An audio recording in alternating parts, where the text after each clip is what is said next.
Marami raw sa mga naghahanap ng trabaho ngayon ay gusto ng hybrid setup o yung parehong may on-site at work-from-home setup. Pero hindi lahat ng employer ay pabor dyan. Nasa frontline na balitang yan, si Gerard de la Peña.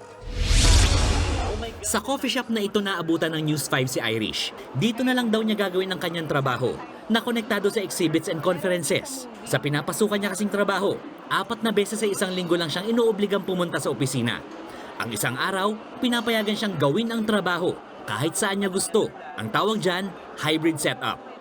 Yung mga oras na nasasayang ko sa commute going to and from the office, nangihinayang ako kasi parang para sa akin ang dami ko na dapat nagawa rather than sitting and in the traffic. Isa lang si Irish sa mga manggagawang nasanay na sa work from home arrangement na nauso noong pandemya. Katunayan, ayon sa isang job search company, isa raw sa mga kinokonsidera ngayon ng mga naghahanap ng trabaho ay kung ang employer ay pumapayag sa work from home arrangement. Ang magandang balita, maraming kumpanya na raw ang pinapayagan ng hybrid setup.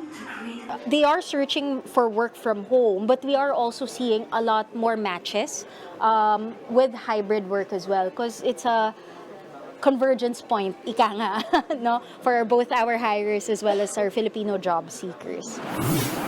Pabor dito ang isang grupo ng mga negosyante. Bukod sa tipid sa pasahe, malaking tulong din daw ito para makabawas sa problema sa trapiko. Ang objective natin to solve the traffic problem is to lessen commuters and to lessen vehicles on the streets. Kaya kung marami dyan sa mga mananakay mag-work from home, makakatulong ng malaki yan. Pero hindi lahat ng kumpanya pabor dito. May mga industriya kasing hindi uubra ang work from home, hybrid o remote work dahil sa uri ng trabaho, gaya na lang ng manufacturing at construction. Productivity is lessened by work from home, and besides, very hard to monitor work from home. It will be a case-to-case basis where it will work with the company. Dahil patuloy na lumalago ang ekonomiya ng Pilipinas, maraming kumpanya nag-aalok ng trabaho sa ngayon.